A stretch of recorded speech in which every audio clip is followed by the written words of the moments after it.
6th June 1944, Sword Beach. Gray light breaks over the channel like a bruise. The surf drags at steel and canvas. Engines choke on salt air. At the waterline, a Sherman sits where tanks are not meant to linger. Half in the sea, half on shingle. It looks wrong. A blunt American silhouette, but fitted with a rotating drum and dangling chains that slap and clatter with every movement. A minesweeper disguised as armor.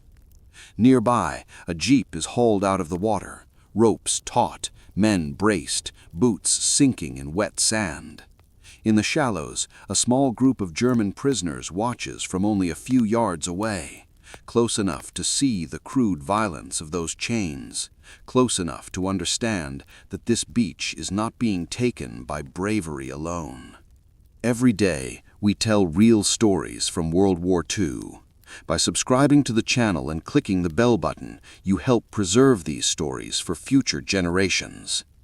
Because on D-Day, the fastest way off the sand is through a minefield.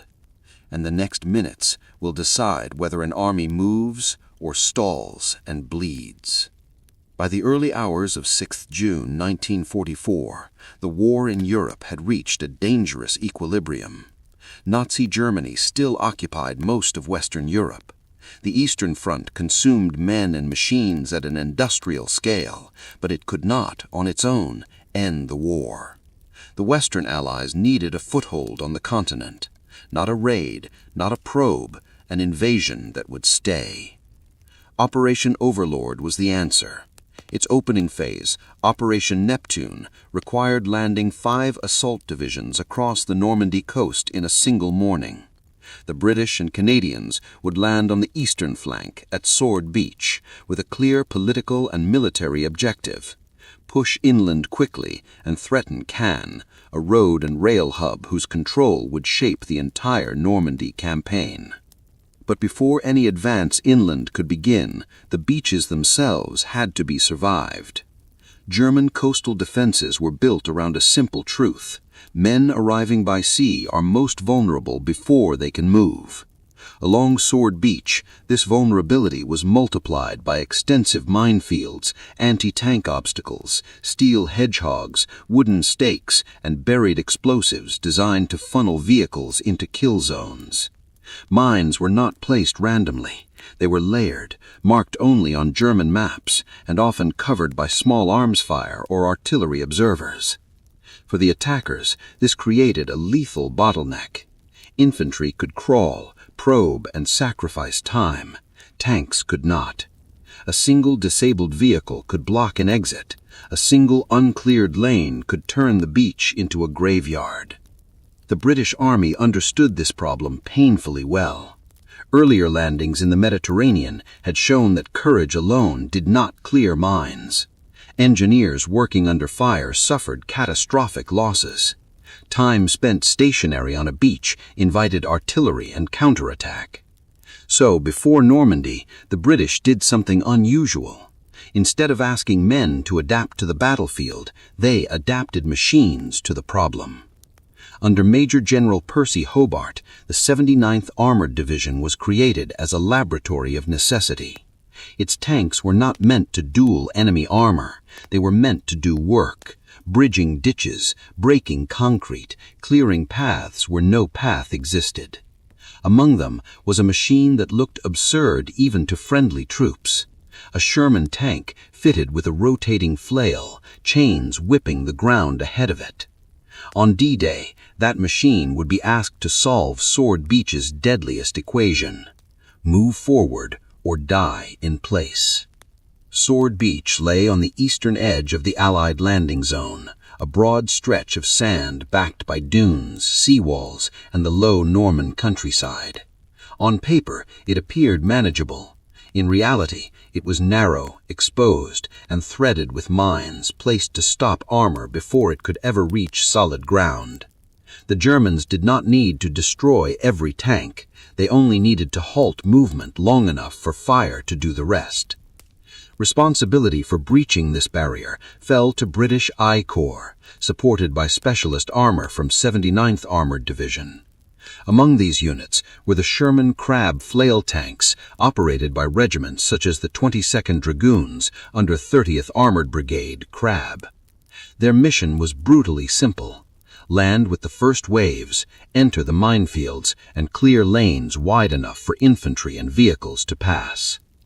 The Crab was not a new tank. It was a standard American M4 Sherman, reliable and familiar. What made it strange was the steel drum mounted on the front, driven by a chain and gear system from the tank's engine. Dozens of heavy chains hung from the drum, ending in metal weights. When engaged, the drum spun forward at high speed, flinging the chains into the ground ahead of the tank. Each impact struck with enough force to detonate buried mines safely in front of the hull. It was a violent solution, loud, unsubtle. The flail shook the entire vehicle, limited speed to a crawl, and made the tank an obvious target. Crews had reduced visibility, constant mechanical strain, and no guarantee that every mine would detonate. But what it offered was time. Time bought with steel instead of lives. To observers unfamiliar with its purpose, the Crab looked ungainly. Its silhouette was distorted, its noise was chaotic. It did not resemble the clean, purposeful lines of a tank that fights. On Sword Beach, some German defenders and captured troops would see it close up for the first time. Chains thrashing sand where men would otherwise have walked. And in that moment, it was easy to misunderstand what this machine represented.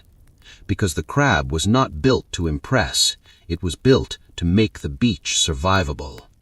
As the first waves pressed inland, that difference between appearance and function would decide whether Sword Beach became a passage or a dead end. Inside a Sherman Crab, the world narrows to sound and vibration. The engine labors in low gear. The flail drive howls as the drum spins up. Chains whip forward and down in a relentless rhythm, striking sand, shingle, and whatever lies beneath. Each hit sends a shudder through the hull. The crew feels detonations not as distant blasts, but as physical punches, sharp impacts transmitted through steel plates, through boots on the floor, through hands braced on controls. Visibility is worse than in a normal tank. The flail mechanism fills the driver's forward view with motion and spray. Salt water and sand churn into a gritty fog. The tank moves at a crawl, not because the crew is cautious, but because the machine demands it. Too fast, and the flail skips. Too slow, and the tank becomes a stationary target. Either way, the crew knows the truth of their role. They are going first, so others do not. Outside, infantrymen watch the Crab as if it is a living thing, an iron animal thrashing the ground. For a soldier on foot, mines are invisible until the moment they are not. The cleared lane behind the Crab is not just sand, it is permission to breathe. Yet, the lane is narrow. A few yards off the mark, a man can still die. So they follow the tank's track marks as if following a lifeline, stepping where the steel has already dared to step. Tactical angle. Sword Beach is not won by reaching the sand, it is won by leaving it. The German defense is designed to slow the invasion at the waterline, obstacles to trap landing craft at low tide, mined exits to block vehicles, and fire positions to punish anything that stalls. A beach that cannot unload and move becomes a killing ground. That's why the Crab's work is tactical, not theatrical. Its flail does not fight the enemy in the traditional sense. It fights the terrain the enemy has weaponized. Every mine detonated in front of the hull removes a future casualty. Every cleared lane turns chaos into flow. Tanks, trucks, ambulances, ammunition, engineers, an army becoming mobile. And once movement begins, German plans begin to fail. Because a defended shoreline is only useful if the attackers stay there. Technological angle. The Sherman Crab is a compromise made physical. Its flail drum is effective only within strict limits, The chains must strike the ground at the correct angle and speed. Soft sand absorbs impact, hard-packed earth transmits it. Buried mines vary in depth, fuse sensitivity, and explosive charge. No flail can guarantee perfection. What it offers instead is probability, an engineered reduction of risk rather than its elimination. Operating the flail places heavy strain on the tank. Engines overheat, gearboxes wear, the added weight alters balance and handling. While flailing, the tank's main gun is often useless, elevation restricted, attention fixed forward. In combat terms, the crab is exposed at the very moment it is most necessary. Yet its value lies not in what it destroys, but in what it allows to pass. Infantry, soft-skinned vehicles, and follow-on armor all depend on a cleared path that cannot be improvised once the fighting has begun. This is technology as labor, not spectacle. A machine designed to do one job under the worst possible conditions, slowly, visibly, and under fire. Leadership, moral angle. The existence of the crab reflects a particular kind of leadership thinking. Major General Percy Hobart was not interested in elegant doctrine, he was interested in outcomes. His 79th Armored Division was initially met with skepticism, even ridicule. Tanks with chains, bridges, rollers, and mortars looked ungainly and unheroic. But Hobart understood a moral truth of modern war. If a problem kills men repeatedly, it is no longer a tactical issue, it is an ethical one. Choosing to deploy the crab meant accepting risk to crews in order to reduce risk to thousands of others. It also meant trusting machines that defied conventional ideas of what armor should look like. On Sword Beach, that decision played out in real time. The strange tank at the water's edge was not a curiosity, it was leadership made visible, planning translated into steel. And when the first cleared lanes appeared behind the flails, the question stopped being whether these machines looked ridiculous. The question became whether the invasion could have survived without them. The critical moment on Sword Beach does not announce itself with a single explosion or charge. It arrives quietly, under pressure, in minutes measured by survival. The first waves are already ashore. Landing craft withdraw. Smoke drifts unevenly across the sand. Somewhere inland, German guns adjust their fire. What matters now is not who has landed, but who can move. The Sherman Crabs advance into the mined exits, their flails engage, chains strike down in a relentless arc, beating the beach ahead of the hull. Mines detonate one by one, sharp flashes and concussive thumps that throw sand into the air. Each blast is close, too close to be comfortable, but each one happens where a man would otherwise step or where a vehicle would otherwise roll. The tanks move slowly, deliberately, carving narrow corridors through chaos. Infantry waits behind them, pressed low, watching for the telltale signs of a cleared path, track marks, disturbed sand, the absence of sudden death. Engineers follow, ready to mark lanes, widen gaps, and deal with obstacles the flail cannot reach. Then something goes wrong, as it often does in real operations.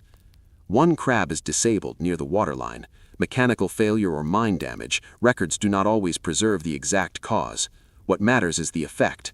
The tank halts, partially blocking a critical exit. Behind it, vehicles begin to stack up. Among them, a jeep struggles free of the surf, ropes straining as men haul it onto sand already churned by tracks and chains. Nearby, German prisoners sit under guard, close enough to witness the moment. They see the strange tank stopped, its flail silent. From the outside, it looks like confirmation of weakness, a machine too awkward for war finally defeated by its own complexity. But the beach does not stop. Other crabs continue their work. Alternative lanes open, infantry shifts routes, engineers adapt. What the Germans had designed as a single fatal bottleneck fractures into multiple imperfect passages. The defense loses its leverage, not because every obstacle is destroyed, but because no single obstacle can stop everything anymore. This is the turning pressure of D-Day, not a dramatic breakthrough, but the grinding moment when delay fails. When the beach refuses to hold the attackers in place, when movement, however slow, begins to outpace fire, and when a machine built only to clear ground proves that the invasion will not politely wait to be destroyed. Once a lane exists, even a fragile one, the battle changes character. Behind the cleared paths, movement begins to stack into flow. Infantry advances in short bounds, no longer trapped at the waterline. Vehicles edge forward in single file, trusting the disturbed sand ahead of them more than the untouched ground to either side. Each successful crossing reinforces the decision to keep moving. Each vehicle that reaches firm ground inland reduces the density and the danger on the beach. The Sherman Crabs continue to work under pressure. Their flails resume, chains spinning again, striking forward, detonating more mines than any man with a probe ever could in the same time. The tanks draw fire because they are visible and loud, but that visibility has a consequence. German attention is pulled towards machines that can absorb punishment and away from men who cannot. For German observers and prisoners, the initial impression fades. The tank that looked absurd when it first emerged from the surf now defines the rhythm of the battlefield. It is not fast, it is not elegant, but it is relentless. Where it goes, others follow. Where it stops, work continues elsewhere. This is the precise point at which the invasion of Sword Beach ceases to be a gamble and becomes a process. German defenses designed to channel and stall begin to unravel. Minefields that were supposed to force predictable movement now produce only local effects. Anti-tank fire, effective against isolated targets, struggles to halt a growing stream. The longer the attackers remain mobile, the less the original defensive plan matters. By late morning, British forces are pushing beyond the immediate beach exits. The window for sealing the landing has closed. What remains is a conventional fight inland, difficult, costly, but no longer confined to the killing ground of the shore. The Sherman Crab does not receive a victory moment. There is no flag on its hull, no cheering crowds. Some machines are damaged, others are withdrawn for repair. Their success is measured in absences, gaps where explosions did not occur, lanes where men did not die. And that is why the mockery, implied or imagined, does not survive the morning. Because by the time the beach begins to empty of wounded and fill with supply vehicles, the truth is undeniable. The invasion is moving inland, and the machines that looked wrong at dawn have done exactly what they were built to do. By the afternoon of 6th June 1944, Sword Beach no longer resembles the place it was at first light. The tide has shifted. The sand is scarred with tracks, blast craters, and the dark stains of the morning's cost. Wrecked obstacles lie twisted and half-buried, stripped of their purpose. What had been designed as a barrier has become a transit point. Casualties have been taken. There was no version of D-Day without loss, but the scale matters. Where exits are cleared quickly, men survive in numbers that defensive planners never intended. Minefields that could have inflicted catastrophic casualties instead claim machines and time. Time, in this context, is the most precious commodity of the day. Every minute gained reduces exposure to artillery, snipers, and counterattack. The psychological effect is immediate. For soldiers landing in later waves, Sword Beach feels different from the beaches of Allied planning nightmares. It is still dangerous, but it is not paralyzing. There are routes forward. There is direction. The presence of cleared lanes gives structure to chaos. Men move with purpose rather than desperation. Disabled vehicles, including damaged crabs, remain visible reminders of risk. They are not hidden away. They sit in the open as evidence that specialized armor is not invulnerable. But they also demonstrate something else, that the first machines absorbed the worst of the danger so that those following would not have to. For German forces in the sector, the failure to hold the attackers at the waterline has consequences that cannot be reversed. Coastal defenses are meant to delay and disrupt, buying time for reserves to counterattack. When that delay is shortened, when exits are forced open early, the entire defensive timetable collapses. Units inland must respond to a threat that is already mobile, already spreading. Sword Beach, by the end of the day, is no longer the focus of the fight. It has done its job. It has delivered an army onto the continent.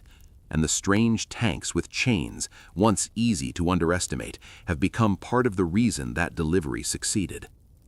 The longer consequences of what happened on 6th June 1944 are not confined to Sword Beach. They spread outward into doctrine, planning, and the way armies think about the first hours of an assault.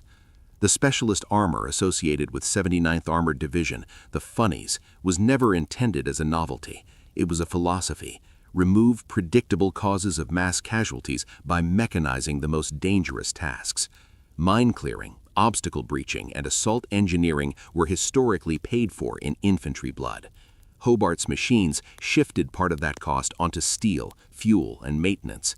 The Sherman Crab, in particular, validated the idea that minefields could be attacked at speed. Slow speed, but still speed, under combat conditions.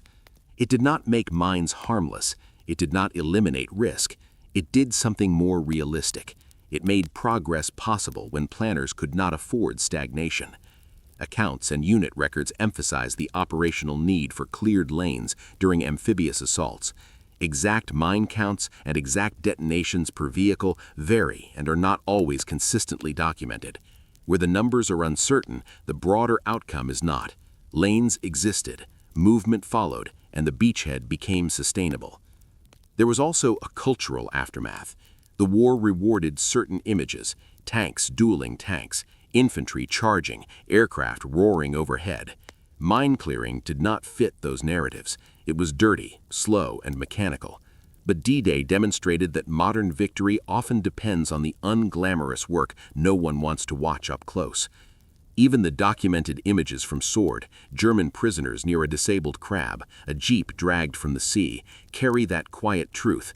They show that a beach assault is not a single heroic act. It is logistics under fire, engineering under fire, survival made possible by tools built for the ugliest parts of war. By the time the Normandy campaign ground toward Caen and beyond, the crab's role was already sealed in Allied memory, not as a weapon that looked impressive, but as a machine that made the impossible routine. And that is the real legacy of the Sherman Jeep moment on D-Day, a strange silhouette at the tide line, proving that the shape of victory is often misunderstood at first glance. History often remembers wars through moments of speed and fire, breakthroughs, charges, the instant when one side collapses and the other surges forward. D-Day resists that simplification. Its outcome was decided not by brilliance in a single moment, but by preparation that accepted reality as it was. On Sword Beach, the Sherman Crab embodied that acceptance. It did not promise elegance. It did not offer certainty. It offered a way through a problem that had killed men before and would kill them again if left unsolved. In doing so, it changed how modern armies think about assault warfare. Engineering became inseparable from combat. Survival became a design requirement. The lesson extends beyond Normandy. Technology does not replace courage, but it can prevent courage from being wasted. Leadership is not only the art of inspiring men to move forward, it is the responsibility to remove obstacles that never needed to be faced by flesh and bone in the first place. The German soldiers who watched the strange tank at the water's edge may have seen something awkward, even absurd. What they were witnessing, without knowing it, was the quiet end of the beach as a killing ground. When the tide moved out and the chains fell silent, the sand held no memory of mockery, only tracks leading inland. And in those tracks lay the beginning of the end of the war in Western Europe.